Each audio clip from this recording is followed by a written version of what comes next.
अभिनेत्री शिफाली जरियावाला का निधन हो गया है। उनके निधन के बाद कई बातें सामने आ रही हैं।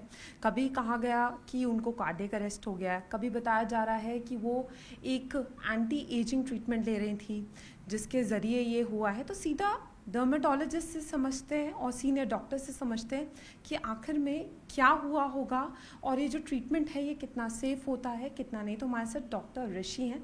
सर, सबसे पहले तो मैं जानना चाहूँगी, अभी तक ये बताया जा रहा है और अज्यूम किया जा रहा है कि ये हुआ होगा, लेकिन ये बात सामने कहीं ना कहीं आ रही है कि उनको कार्डियक अरेस्ट हुआ। फिर ये बताया जा रहा है कि वो एक ट्रीटमेंट ले रही थी, वो फास्टिंग में थी और उसके बाद उन्होंने इंजेक्शन लिया, तो ये उसका साइड इफ़ेक्ट है।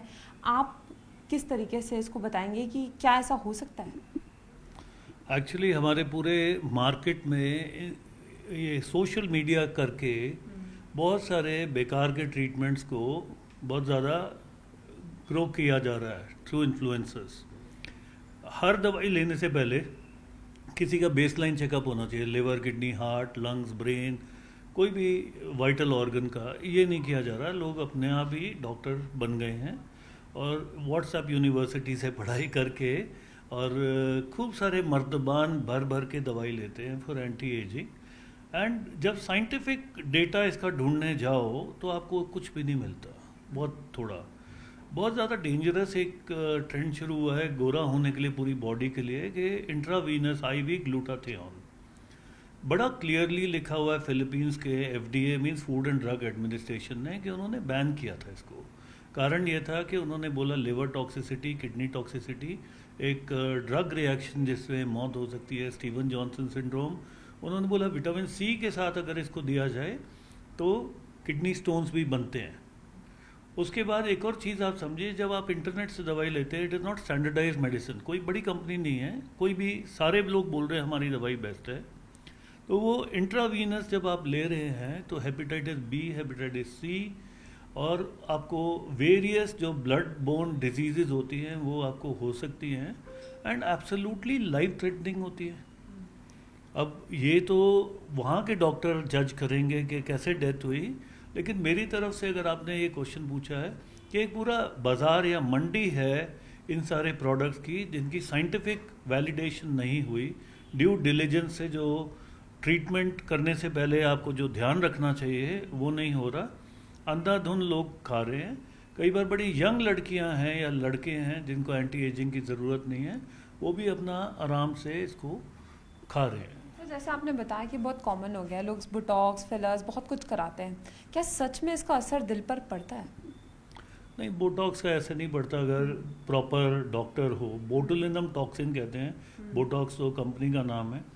एंड फिलर तब कराना चाहिए जब बहुत ज़रूरत हो, एकदम एक्सपर्ट होना चाहिए, क्योंकि अगर ब्लड वेसल में चला गया तो क्लॉट दे सकता है और उसमें आँख जा सकती है और वेरियस पैरालिसिस हो सकता है। तो हमें बड़ा डरना चाहिए। अगर फिलर भी लगवा रहे हैं तो ट्रेन डॉक्टर से लगवाना चाहिए जिसका कोई नाम हो। और यूज़लेस ट्रीटमेंट, मेरे पास 22 साल की लड़कियां आती हैं, वो कई किस्म के सीरम लगा रही होती हैं एंटी एजिंग। तो हम उनसे बोलते हैं कि 22 पे अगर आप यंग नहीं हैं तो फिर कब होंगे। तो बहुत सारे प्रोडक्ट्स इंटरनेट से ख़रीदते हैं, इंस्टाग्राम से ख़रीदते हैं। क्या ये डेंजरस हो सकते हैं? आजकल आप देख ही रहे हैं कि जिम के सप्लीमेंट्स मिल रहे हैं, कितनी प्रोटीन जानी चाहिए पता नहीं, उनकी क्वालिटी क्या है पता नहीं। एंड डॉक्टर्स को इन्होंने साइडलाइन करके बीच में अपने आप ही डॉक्टर बने हुए हैं कई एक्सपर्ट्स, और खूब सारे फॉलोअर्स उनके हो गए हैं, हेल्थ ब्लॉग्स निकलते हैं।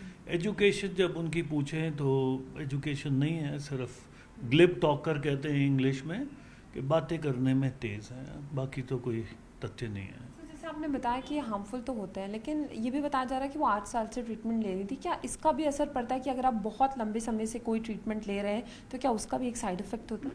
देखिए, ये मैं फिर रिपीट करूंगा कि हमें पता नहीं है कि किस वजह से डेथ हुई है, लेकिन कोई भी ट्रीटमेंट अगर करते हैं उसका कोई आदि और अंत होना चाहिए। शुरुआत की है, उसको एंड भी करना चाहिए।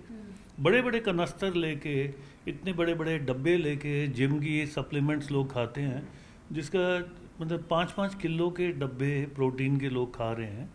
I think after all digest तो वो किडनी और लिवर के थ्रू ही हो रहा ना, तो क्या हार्ट पे असर पड़ेगा? यस, पड़ सकता है, major organs of the body है। सर हम अजम्पशंस की बात कर रहे हैं, लेकिन अगर फास्टिंग में जैसे कोई रहता है तो शुरू से कहा जाता है कि कोई भी मेडिसिन है तो आपको फास्टिंग में नहीं लेना चाहिए अनलेस एंड अनटिल वो मेडिसिन आपको खाली पेट बताइए।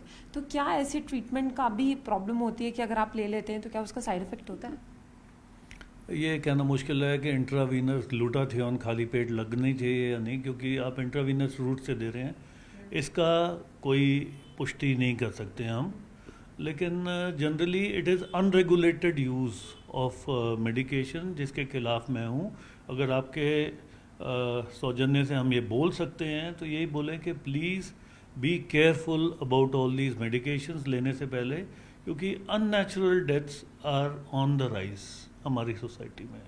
सर आपके पास आपने जैसे बताया कि कई यंग पेशेंट्स आते हैं, तो क्या वो ऑलरेडी ऐसे कुछ ड्रग्स ले रहे होते हैं, कोई ट्रीटमेंट ले रहे होते हैं, फिर जब आपके पास आते हैं तो आपका क्या रिएक्शन होता है कि आप उसको स्टॉप करवा दें? क्योंकि बहुत सारे लोग पता नहीं कहाँ से देख के उनको लगता है कि ये चीज़ उनके लिए वर्क कर जाएगी।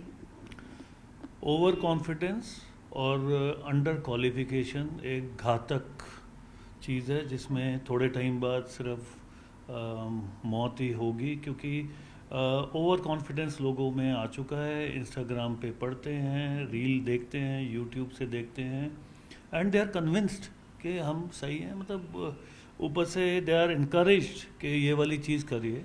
सो 20-22 साल की मेरे पास लड़कियां आती हैं जो कि रेटिनॉल पे भी हैं, विटामिन सी पे भी हैं, ग्लूटाथियोन पे भी हैं, हाइलुरोनिक एसिड पे भी हैं, नियासिनामाइड पे भी हैं। तो मुझे नहीं समझ आता कि इसकी ज़रूरत है या नहीं। और जैसे ही आप अगर मना करते हैं तो सोचते हैं कि doctor is old fashioned. So problem ये है कि इन्फ्लुएंसर की ज़्यादा सुनी जा रही है। और कभी भी मैंने इन्फ्लुएंसर से पूछा है कि जी आपकी एजुकेशन लेवल क्या है, तो वहाँ पे टाई फिश है। अच्छा सर, जाहिर सी बात है उम्र बढ़ेगी तो दिखेगी चेहरे पे, लेकिन क्या कोई ऐसी रेमेडीज़ हैं, कोई थेरेपीज़ हैं या ऐसा कोई डाइट इंटेक है जिससे ये ठीक हो सकता है और ऐसी ट्रीटमेंट की ज़रूरत ना पड़े? आप अगर 60s और 70s के हीरो या हीरोइंस को ही देख लें, तब ये सब कहाँ अवेलेबल था। They looked younger, they looked fresher and a good diet, remaining happy, पूरा दिन टेंशन ना लें, सुबह उठ के योगा करें एंड गुड डाइट जो आपकी सीजनल वेजिटेबल या फ्रूट्स हैं वो लें। अगर कमी है आयरन की, अगर कमी है B12 की, अगर कमी है विटामिन D3 की, तब लेना है। अगर ज़्यादा आप लेंगे तो आपके किडनी या गॉल स्टोन्स आपके बनेंगे। और कहीं प्रोवन नहीं है, जैसे लोग कोलाजन शेक पीते हैं। अब कोलाजन शेक पी रहे हो, आप भूल जाते हो कि आपके पेट के एसिड ने भी उसको हज़म कर जाना है। क्या कोलाजन शेक के फॉर्म में पिया जा सकता है, या आप एक नॉर्मल सा मिल्क शेक पी रहे हो which is artificial flavoured?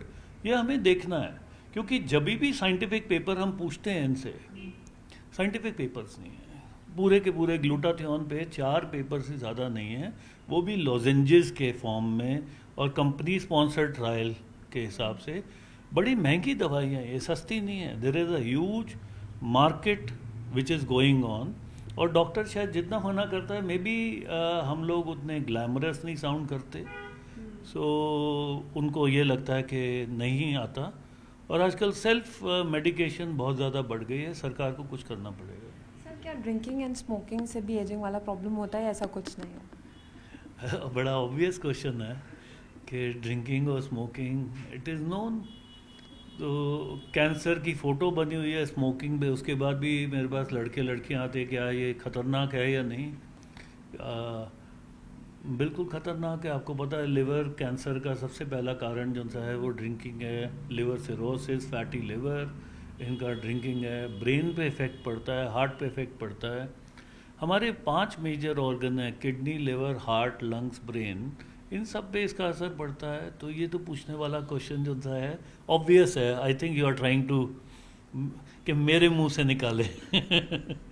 Doctor ऋषि को सुन रहे हैं जो साफ तौर पर बता रहे हैं कि किस तरीके की डाइट रखनी चाहिए और ऐसे ट्रीटमेंट्स जो इंसान खुद से करता है वो कहीं ना कहीं आपकी सेहत के लिए घातक साबित हो सकते हैं। कैमरामैन सोनू के साथ फराह खान, न्यूज़ 18 दिल्ली।